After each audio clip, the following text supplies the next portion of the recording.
રોજ રાતના આશરે 2:30 થી 3 વાગ્યાના અરસામાં રામનગર સરકારી વસાહતની પાસે એક હત્યાનો બનાવ બન્યો.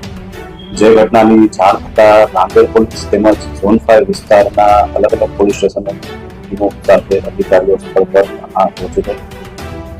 ગુનો બનવાનું કારણ અને આરોપીની ઓળખ અને ધરપકડ માટે તમે જોઈ રહ્યા છો સૌથી પહેલા ન્યૂઝ આપતી સેવા ન્યૂઝ ગુજરાત. જે ડાયરેક્ટર અજમલ ચાંદની સાથે બે આરોપીની ધરપકડ કરવામાં આવેલ છે અને આ કાયદેસર કાર્યવાહી હાથ ધરવામાં આવેલ છે. સમગ્ર બનાવ જે છે એ સાંજના અરસામાં મૃતક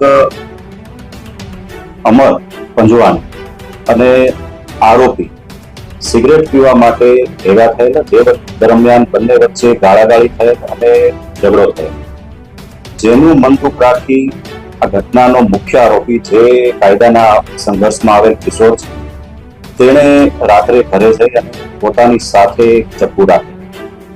જે ઘરમાં વપરાશનું સામાન્ય રીતે વપરાતું હોય છે, એ ચપ્પુ પોતાની સાથે રાખી અને બહાર નીકળે અને આ ગુનામાં સહ આરોપી તરીકે જે સામેલ છે તે સંઘર્ષમાં આવેલ કિશોરના મિત્ર શ્રવણ ઉર્ફે ગોપાલને પોતે સાથે રાખી ફરીથી સિગરેટ પીવા જવા માટેની વાત કરી અને આ શ્રવણ મારફતે જ તે મૃતક કાલુ પંજવાણીને સંપર્ક કરેલ હોવાની પ્રાથમિક હકીકત અત્યારે તપાસ દરમિયાન જણાયેલ છે.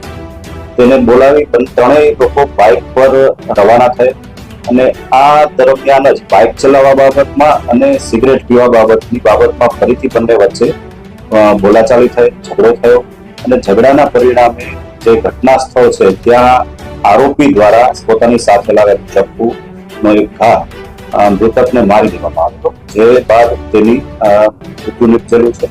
અને આ સમગ્ર બનાવમાં સામેલ બંને આરોપી, જેમાં એક શ્રવણ ઉર્ફે ગોપાલ જે ઉગત કેનાલ રોડ પાસેની ઝોપડપટ્ટીમાં રહે છે અને અન્ય જે છે એ કાયદાના સંઘર્ષમાં આવેલ કિશોર છે, તેની ધરપકડ કરવામાં આવેલ છે અને આગળની કાયદેસર કાર્યવાહી હાથ ધરવામાં આવી છે.